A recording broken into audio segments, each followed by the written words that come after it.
ఇక కవిత వ్యాఖ్యలపై బీఆర్ఎస్లో కలకలం రేగింది. కొంతకాలంగా పలువురు నేతలపై కవిత పరోక్ష విమర్శలు చేస్తూ వస్తున్నారు. నిన్న నేరుగా హరీష్ రావు, సంతోష్ పై తీవ్ర ఆరోపణలు చేయడం పార్టీలో కలవరం పెంచింది. కవిత వ్యాఖ్యల్ని తీవ్రంగా ప్రకటిస్తోంది బీఆర్ఎస్. ఇప్పటికే బీఆర్ఎస్ వాట్సాప్ గ్రూపుల నుంచి కవిత సిబ్బందిని తొలగించారు. మరోవైపు హరీష్ రావును ప్రశంసిస్తూ BRS party KTR social media పోస్టులు పెట్టారు. హరీష్ రావుకు మద్దతుగా ఉంటామని పరోక్ష సంకేతాలు ఇచ్చారు. నిన్నటి భేటీలో కవితపై ముఖ్య నేతల అభిప్రాయాలు తీసుకున్నారు అధినేత కేసీఆర్.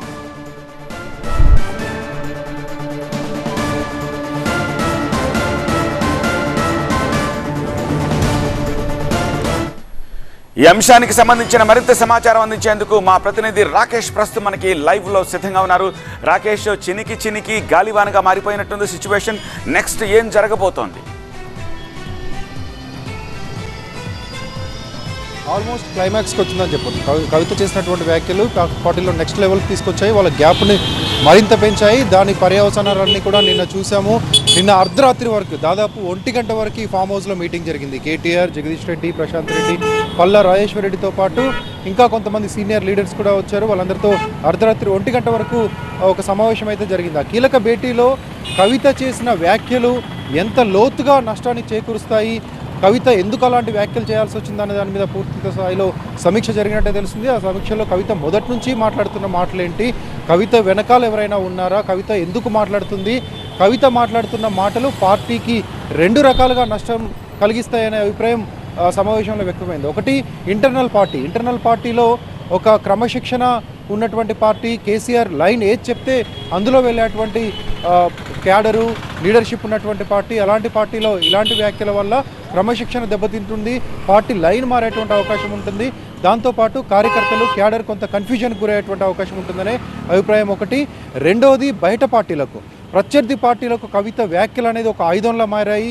ఎప్పుడైతే కవిత అవినీతి జరిగింది, ఆ అవినీతికి హరీష్ రావు, సంతోష్ రావు ఇద్దరు కారణమంటూ కొన్ని కామెంట్స్ చేశారో ఆ కామెంట్స్ ప్రత్యర్థి పార్టీలు, కాంగ్రెస్ కానీ బీజేపీ కానీ రేపు చెప్పుకునేటువంటి అవకాశం ఉంటుంది. ప్రతి సందర్భంలో కూడా మీ సొంత పార్టీ నేతనే ఇలాంటి కామెంట్ చేసిందని చెప్పేటువంటి అవకాశం ఉంటుంది. వాళ్ళకు ఒక ఆయుధం ఇచ్చినట్లుగా తయారవుతుందనేది పార్టీలో జరిగినటువంటి చర్చ. సో ఈ రెండింటినీ లోతుగా పరిశీలించిన తర్వాత ఎలాంటి యాక్షన్ తీసుకోవాలి, షోకాజ్ నోటీస్ ఇవ్వాలా, లేదా పార్టీ నుంచి సస్పెండ్ చేయాలా, లేదా ఎవరైనా వెళ్ళి ఆమెతో కన్సల్టేషన్స్ చేయాలనే విషయంలో 3 రకాల అభిప్రాయాలు వ్యక్తమయ్యాయి. పార్టీ నేతలను కేసీఆర్ అడిగి తెలుసుకున్నట్టుగా తెలుస్తుంది. ఎలా చేయాలి, ఏం చేస్తే బాగుంటుంది, దీన్ని డ్యామేజ్ కంట్రోల్ చేసుకోవడం ఎలా, ఇప్పటికే అవినీతి లేదు అంటూ పోరాడుతున్న కాళేశ్వరం ప్రాజెక్టుపై ఇచ్చిన రిపోర్టే తప్పని ఒకవైపు న్యాయస్థానానికి వెళ్తున్నాం, సిబిఐ కేసులను కూడా ఎదుర్కోవడానికి సిద్ధమవుతున్నాం, రాష్ట్ర వ్యాప్తంగా ఆందోళనలు జరుగుతున్నాయి. ఇలాంటి సందర్భంలో అదే అంశంలో అవినీతి జరిగినటువంటి వ్యక్తులు వీళ్ళు అంటూ కవిత చేసినటువంటి ఆరోపణలు ప్రజల్లో ఎలాంటి సంకేతాలు తీసుకెళ్తున్నాయి ఇలా సుదీర్ఘంగా. ఎందుకంటే కవితను కేవలం పార్టీ నేతగానే కాకుండా కేసీఆర్ కూతురుగా కూడా చూస్తారు, పార్టీలో సీనియర్ లీడర్గా కూడా చూస్తారు, ఉద్యమ టైం నుంచి పార్టీలో ఉన్నటువంటి లీడర్గా చూస్తారు. కాబట్టి కొంత సెన్సిటివ్గా ఉంది. ఆ సెన్సిటివ్ మ్యాటర్ అయినప్పటికీ పార్టీకి నష్టం చేకూర్చేటువంటి అంశం కాబట్టి ఖచ్చితంగా చర్యలు అయితే ఉండబోతున్నాయి. ఈరోజు దానిపైన క్లారిటీ వచ్చే అవకాశం అయితే కనిపిస్తుంది. రైట్ రాకేష్.